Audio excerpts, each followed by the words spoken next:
everybody, and welcome to today's episode of Downstream Outdoors. Today on Downstream Outdoors, it's February here in central Pennsylvania. You know, February is one of the coldest months of the year for us, but many of us still love to get outside and enjoy the outdoors, even whenever it's really blistering cold out. There's still some hunting opportunities going on, and there's always fishing opportunities here in central Pennsylvania. So where am I going with this? What am I getting at? If we're going to spend any amount of time outdoors, we need to know how to keep ourselves safe from the elements. And one of the biggest things that we can do is learn how to start a fire. Okay? Everybody's going to kind of scoff at me right now. Oh, I know how to get a fire going. I know how to get a fire going. But ultimately, do you really? If you had very minimal supplies and, you know, things like that, could you get a fire going without your typical newspaper or even without a lighter? On that note, I mean, if you're going out in the woods in the winter of central Pennsylvania, please at least take a lighter with you. It's one way of getting a fire going. If it gets wet or anything like that, or it gets really cold, it can be difficult. So that's why it's nice to have backup ways to start a fire. But yeah, a lighter is definitely crucial this time of year to getting a fire going, and it's one of the easiest ways we can do it. Now, the next thing we have to think about is what's the easiest way to get a fire started.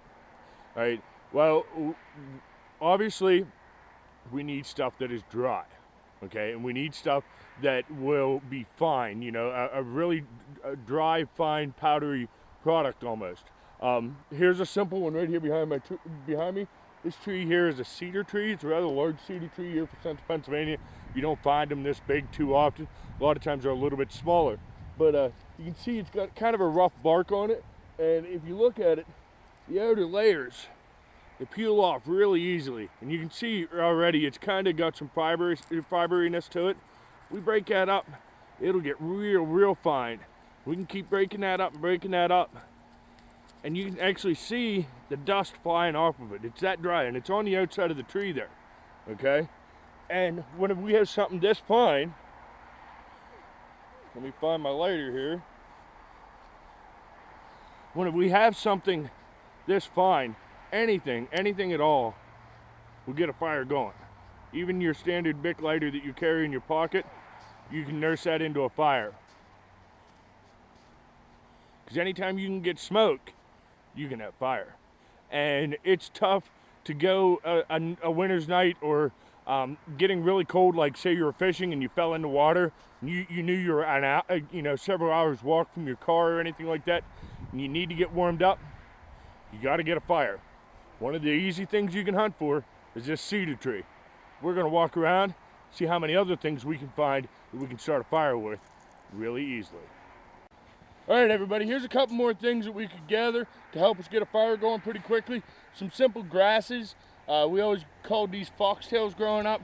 Got a real fine head. Even the coarser or stockier part we could use later on, and it'll help us get a fire going. Here's another wonderful one right here. This here's actually the top and the seeds of a goldenrod, and that'll take a fire up real nice and help us get a fire going here on these cold, snowy days, just like we need. We're gonna keep going. We'll get back with some more stuff. All right, well, we got all our materials gathered up here. We got a little bit of this cedar bark here gathered up that I saved. We got all these simple grasses that I've gathered up. Now what we're gonna do is we're gonna make what's affectionately called a bird's nest. Okay, basically what this is this is a ball of tinder to catch our spark from. All right, now at this point what we're gonna say is that my lighter got wet, so we need to come up with an alternative way of getting the fire going. So we're making our little bird's nest here, and what this is this is going to catch a spark. Okay, we took and we kind of made an indentation in there. We're going to fiber up some of our cedar bark,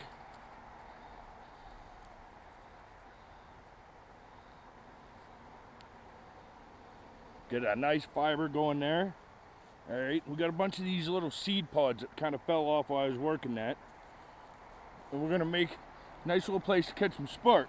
Now the next thing we're gonna use this little product here. It's called a flint and steel. This is the most primitive, one of the most primitive ways to start a fire. It's been being used for hundreds of years now. There are more primitive ways. We'll get into them later, but for today, we're just gonna use a simple flint and steel. We're gonna try to catch this little bundle on fire with our flint and steel. So we'll reposition the camera and we'll get back on this, okay? All right, here we are. We got our flint and steel. Now the idea is you take your striker and you kind of rub it along the top of your flint here, and what it'll do is it'll create a spark, and then we want to try to catch our spark right here in our little bird's nest with all this nice fine dry tinder. So we just kind of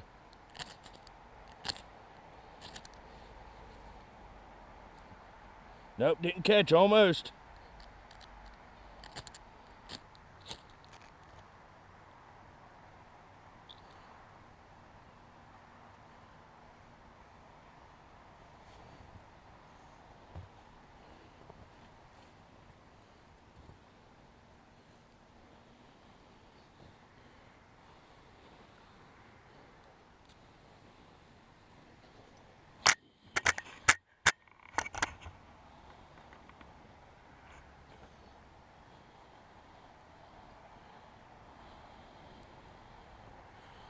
There we have it. Just with a little spark, a little bit of tinder gathering, we got our fire. If we'd had a little bit of stuff gathered up, we could have had a nice fire here. Kept us nice and warm. Even if it's just a little bit, that really warms up the skin on a nice cold day like this. But we should have had a little bit more tinder, been ready for a fire, but that's not what we're ultimately looking for today. Just like that, a little bit of gathering stuff around the woods, flint striker.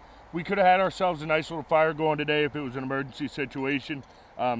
Interesting note, this actually got wet on the way in because of the amount of snow that we have here today, and still worked.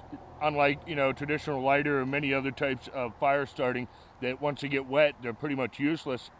This is good no matter what. It's a good thing to throw in your fishing kit, good thing to throw in your hunting kit, and it might actually save your life someday.